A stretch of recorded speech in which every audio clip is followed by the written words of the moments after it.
ভাই, ইমাদ পরিবহন বয়কট করুন, ইমাদ পরিবহন বন্ধ করুন, এদের রাস্তায় চলার লাইসেন্সটা স্থগিত করুন। দাঁড়ান, একটু কথা শুনে যাও। এই পরিবহনটা কিন্তু ভালোই চলতেছিল, মাঝে মধ্যে এদের সমস্যা হয়। এদের কিছু দক্ষ ড্রাইভার থাকা দরকার ছিল, নাই। এখন কথা আসতে পারে যে আমি এদেরকে বয়কট করতে বলছি কেন, কারণ এই পরিবহনটা ঢাকা পিরোজপুর এই রুটে অনেক দিন যাবৎ চলতেছে, পাশাপাশি ঢাকা খুলনা মহাসড়কেও চলে। তো এই কিছু কিছু রুটে এই পরিবহন যাত্রী সেবা দেওয়ার কাজে নিয়োজিত ছিল বলতেছি এই কারণে, আপনারা হয়তো ভুলে গেছেন, আমি ভুলি নাই। 2022 সালে মাদারীপুরের শিবচর উপজেলায় একটা ইমাদ পরিবহনের একটা বড় ধরনের সড়ক দুর্ঘটনা ঘটিয়েছিল। ব্রিজের রেলিং ভেঙে পড়ে গিয়ে, খাদে পড়ে গিয়ে স্পটে 28 জন মানুষ মারা গেছে। আপনারা ভুলে গেছেন, আমি বলি নাই। গতকালকে গোপালগঞ্জে মাঝিগাতিতে আপনার ট্রাকের সাথে মুখোমুখি সংঘর্ষে লাস্ট খবর পাওয়া পর্যন্ত প্রায় 13 জন লোক মারা গেছে। ভাই, এই একটা পরিবহন পিরোজপুরের মানুষদেরকে মারতেছে, ডেকে আনতেছে, আসেন ঢাকায় যান, তাদের পরিবহনে উঠতেছে এবং মানুষগুলোকে সড়ক দুর্ঘটনার মাধ্যমে মৃত্যুবরণের পথে নিয়ে যাচ্ছে। আসলে একটা সড়ক দুর্ঘটনা, একটা মানুষের মৃত্যু, আসলে এটা যে কত কঠিন, যেসব পরিবারগুলো এটা সাফার করে শুধুমাত্র তারাই জানে। কারণ আমি এইটা সাফার করতেছি, আমি জানি যে পরিবার থেকে একটা মানুষ সড়কে দুর্ঘটনাজনিত কারণে মৃত্যু হইলে সে পরিবারটা নিঃস্ব হয়ে যায়, নিঃসঙ্গ হয়ে যায়, ধ্বংস হয়ে যায়।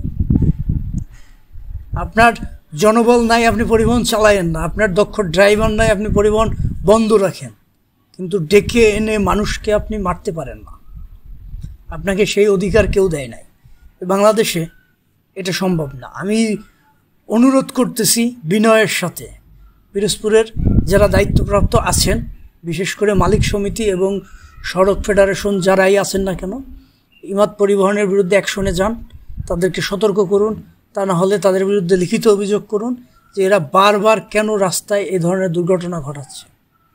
এবং আমি এটা জানি যে একটা ড্রাইভার বা একটা পরিবহন খাত কখনোই চায় না একটা বড় ধরনের সড়ক দুর্ঘটনা হোক, কোনো সমস্যা হোক, মানুষের মৃত্যু হোক, তারাও চায় না।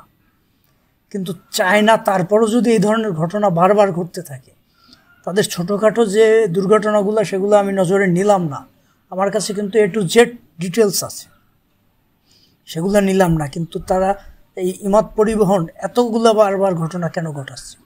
এই পিরোজপুরে এতগুলা ঢাকামুখী পরিবহনের কেন দরকার? আমি লিস্ট গুনলে 12 থেকে 13টা কোম্পানির পরিবহন সেক্টর পাবো যারা নিয়মিত ঢাকা পিরোজপুর রুটে চলতেছে এবং একে অপরের সাথে পাল্লা দিয়ে চলতেছে, কোনো নিয়ন্ত্রণ নাই, প্রচুর গতি তাদের।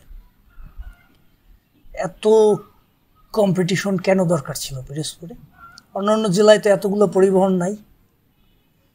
পিরোজপুরটাকে সুন্দর করেন, ধ্বংস করেন না, মানুষের জীবন নিয়ে খেলেন না। যে মানুষগুলো মারা গেছে সেই পরিবারগুলো জানে যে আসলে কত কঠিন পরিস্থিতি।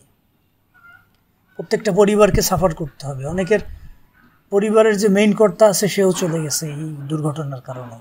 যারা পঙ্গুত্ব বরণ করবে, জীবনটা তাদের জন্য যে কত নির্মম, কত নিঃস্ব, কত কঠিন, শুধুমাত্র তারাই জানে। আজকে আমরাও রাস্তায় চলতেছি, বাইক রাইড করতেছি, আল্লাহ জানে, শুধুমাত্র আল্লাহ জানে কোন দিন কি হয়, কখন এই সড়কে বিপদ না চলে আসে।